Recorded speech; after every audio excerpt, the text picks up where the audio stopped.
O ex-juiz e ex-ministro da Justiça Sérgio Moro, hoje pré-candidato à presidência da República, concedeu uma entrevista exclusiva ao jornal Estado, onde comentou sobre suas propostas visando a presidência da República na eleição de 2022. Sérgio Moro deixou claro que pretende visitar Mato Grosso do Sul e viajar por todo o estado, colhendo informações junto à população e também com lideranças. Moro garantiu que um dos seus projetos será o combate à corrupção, mas, acima de tudo, o desenvolvimento econômico, sempre com honestidade e integridade. Acompanhe a entrevista.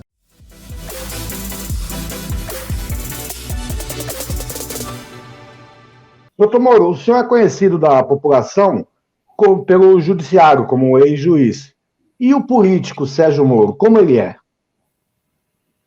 Roberto, eu acabei decidindo encampar esse projeto no final do ano passado, um projeto de candidatura, de pré-candidatura à presidência da República. Eu acho que é necessário que a gente rompa essa polarização que tem dificultado muito as coisas no país. E existe hoje uma série de demandas da sociedade, das pessoas estão com dificuldades econômicas, as pessoas estão passando até fome. A gente tem visto essas situações de fila de ossos que têm sido extremamente perturbadoras. E conversando com todo mundo, a impressão que se tem é que elas estão ávidas por ter alternativas. Então, eu coloquei o meu nome à disposição, né? Estou construindo um projeto tecnicamente consistente, quero rodar e ouvir muitas pessoas. Como eu me definiria? Eu quero me colocar na política como alguém que ouve as pessoas e busca soluções para elas. Já na campanha de 2018, o então candidato Álvaro Dias fez a sugestão, se caso ele ganhasse, convidaria o senhor para ser o ministro da Justiça. Naquela época, o senhor já tinha sido convidado ou, assim, namorado para entrar no Podemos? Não. Na verdade, a minha decisão para ingressar na política é uma decisão que foi tomada em outubro do ano passado, outubro de 2021. Depois que eu saí do ministério, eu fui convidado, tá? Mas eu fui ao setor privado e disse que tomaria essa decisão apenas em 2021. E por que o senhor deixou o magistério, uma carreira praticamente de estabilidade, quase uma carreira vitalícia, e aceitou o convite do presidente Bolsonaro para ser ministro? O que foi prometido na ocasião? Eu me considero uma pessoa idealista e eu já via, na minha avaliação, a minha participação na Operação Lava Jato, eu já tinha julgado a maioria dos casos relevantes que eram da competência lá da Justiça em Curitiba. E eu vi no convite uma oportunidade de ir a Brasília e realizar um bom trabalho para as pessoas. Nós tínhamos planos extremamente relevantes para reduzir a criminalidade no país, especialmente a violência. E uma parte importante do plano era a consolidação dos avanços contra a corrupção. Então, no fundo, não quero aparecer só aqui equivocado, mas era construir o sonho de um país melhor, que é o que me move na carreira pública. Desde a época de como juiz, e depois também no Ministério, e agora esse novo projeto. Recentemente, em entrevista ao jornal Estado, o presidente Jair Bolsonaro taxou o senhor como traíra. Mas qual é essa traição? Não existe nenhuma traição. Eu fui por um compromisso, como eu disse, para melhorar o país, um compromisso com a população brasileira. Quando eu aceitei, inclusive em 2018,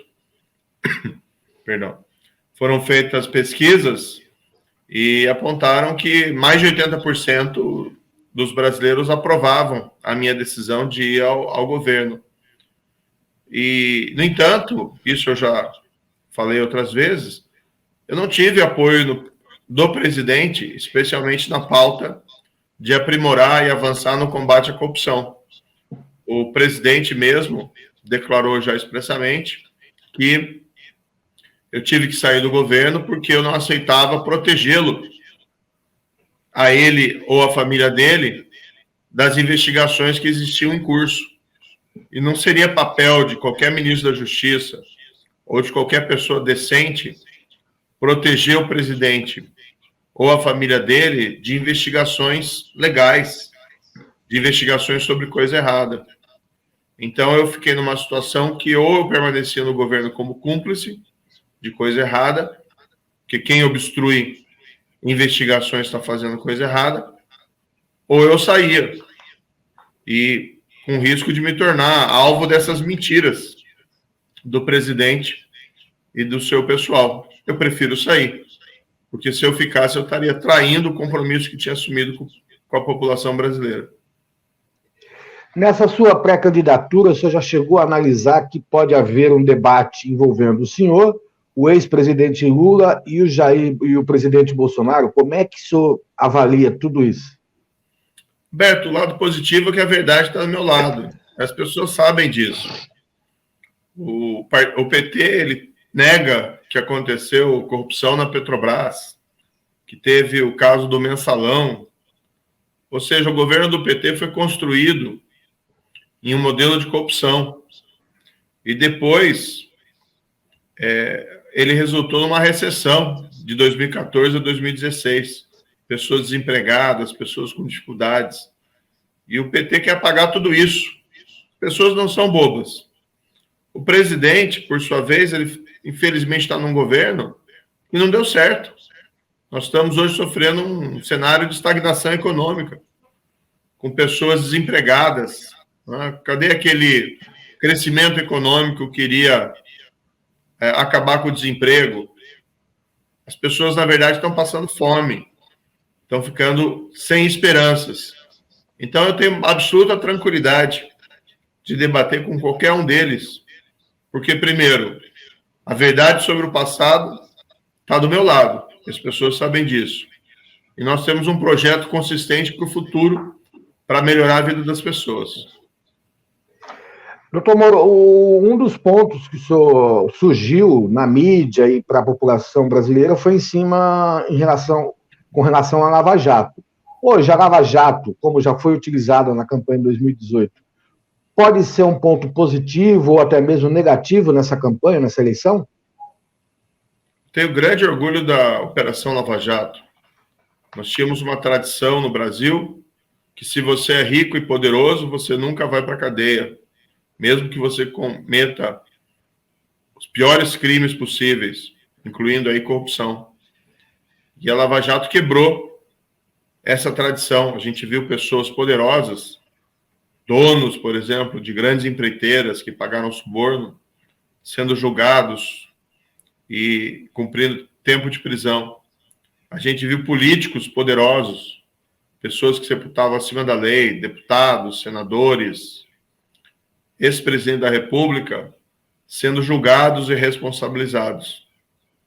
Agora, a gente sofre hoje uma reação do sistema que quer a volta à impunidade do status quo, quer voltar, quer que ninguém seja responsabilizado e quer continuar cometendo crimes. E os brasileiros entendem que isso é errado. O que a gente quer, na verdade, Alberto? A gente quer um governo honesto, a gente quer um governo íntegro, a gente quer ter esperança no futuro. E a gente não pode construir esse futuro a partir da desonestidade, a partir da corrupção. Não existe nenhum país do mundo que se desenvolveu e prosperou baseado em um modelo de corrupção. Então, a gente tem dito, o ponto fundamental do nosso projeto é crescimento econômico, a volta do crescimento econômico. As pessoas querem emprego, as pessoas querem um salário melhor. E a gente consegue construir um projeto para isso.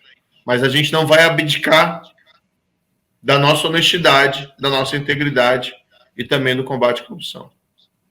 Agora, essa decisão do STF sobre a suspeição, no caso do julgamento do ex-presidente Lula, isso não pode pesar exatamente durante a campanha para o senhor? As pessoas entendem que houve, sabem que a Lava Jato se opôs à grande corrupção, sabem que a Petrobras foi roubada dia após dia por mais de 10 anos durante o governo do PT. Essa decisão do Supremo foi um baita erro judiciário. Eu respeito o Supremo como instituição, mas foi um grande retrocesso e mandou um recado errado para as pessoas. É mais ou menos como a gente chegar na nossa casa e olhar para o nosso filho e falar com o nosso filho: filho, você pode roubar, o crime compensa. Não vale a pena ser honesto. Não é esse o Brasil que a gente quer. E o nosso projeto, diferentemente dos outros dois, dos extremos, parte do pressuposto que a gente tem que ser honesto, que a gente tem que ser íntegro e que a gente pode chegar lá na nossa casa e falar para o nosso filho que roubar é errado. Em relação ainda à Lava Jato, doutor Moro, aquela questão do vazamento das mensagens, que criou-se toda aquela polêmica. Isso realmente aconteceu? Como é que está isso? Isso não é uma situação meio grave?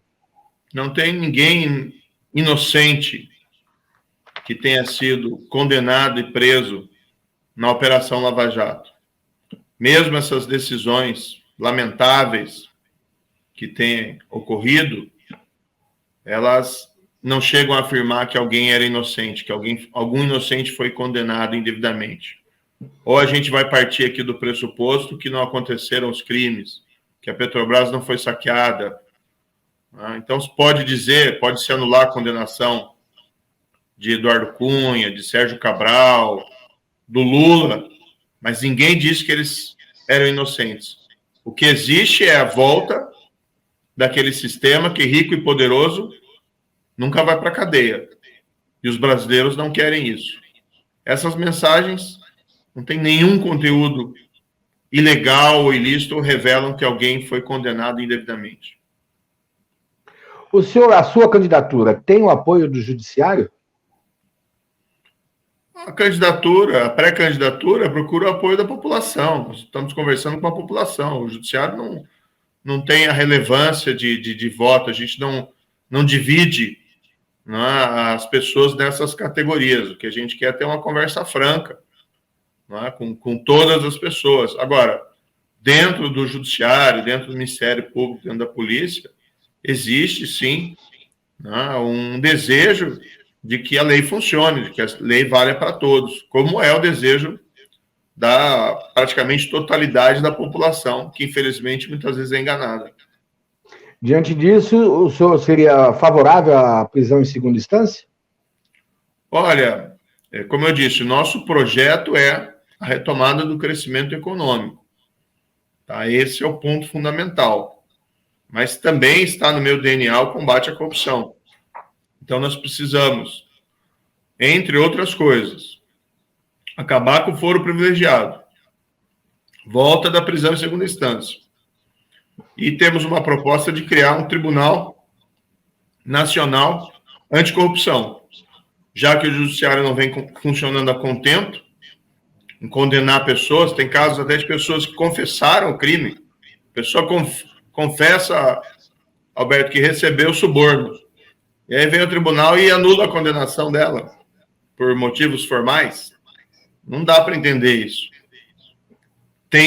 Não pode, a gente tolerar esse quadro. Então, vamos criar um tribunal com essa missão específica de julgar casos de grande corrupção. Esse tribunal já faria parte da reforma do Judiciário que o senhor pretende fazer? Quando se fala, o que a gente precisa até é um judiciário, um sistema de justiça que funcione. Então, quando a gente fala nessa reforma, nessa mudança, no fundo é um projeto de urgência que façam que as coisas voltem a funcionar. Ou as coisas que nunca funcionarem comecem a funcionar. Hoje, por exemplo, se você tem uma dívida, se você quer cobrar uma dívida na justiça, apesar da dedicação de muitos juízes, muitos servidores, o sistema é muito lento, é muito demorado. Isso gera insegurança jurídica. Isso dificulta os negócios.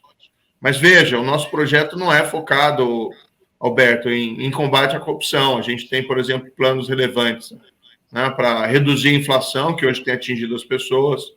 A gente tem um projeto para a erradicação da pobreza, que é extremamente relevante. Ou seja, a gente tem que voltar a ser aquele país que tem a fé no futuro.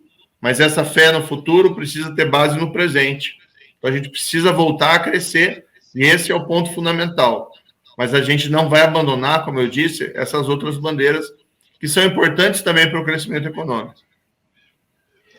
Algumas vezes se fala que o senhor poderia, ou o próprio Podemos, juntamente com a sua pré-candidatura, convidar ou a senadora Simone Tebet, ou então o ex-ministro Mandetta, ambos aqui do Mato Grosso do Sul, a fazerem parte, a composto a chapa como vice-presidente. Isso já surgiu, essa conversa? Como é que está isso? Nós vivemos um momento bastante decisivo para a história do país. Você tem um governo que hoje não deu certo, isso é muito claro.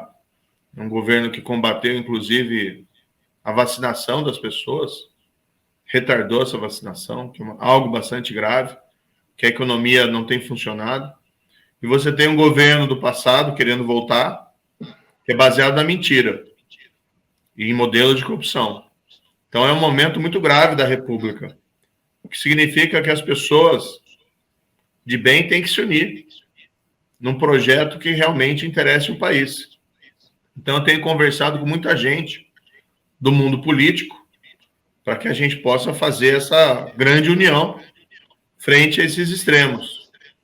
Conheço, né, tanto a senadora Simone, como também tenho um bom relacionamento com o ex-ministro Mandetta, e nós temos mantido diálogo com todos. Eu tenho uma maior proximidade com o ex-ministro Mandetta, tenho conversado com ele frequentemente, acho que ele tomou uma atitude muito corajosa ao deixar o governo do presidente atual, no momento da pandemia, porque ele percebeu que as decisões que o presidente estava tomando, por exemplo, desincentivando o distanciamento social, sendo contra a utilização de máscaras, colocava as pessoas em risco, ameaçava a vida das pessoas. Claro que havia e há uma preocupação com a economia e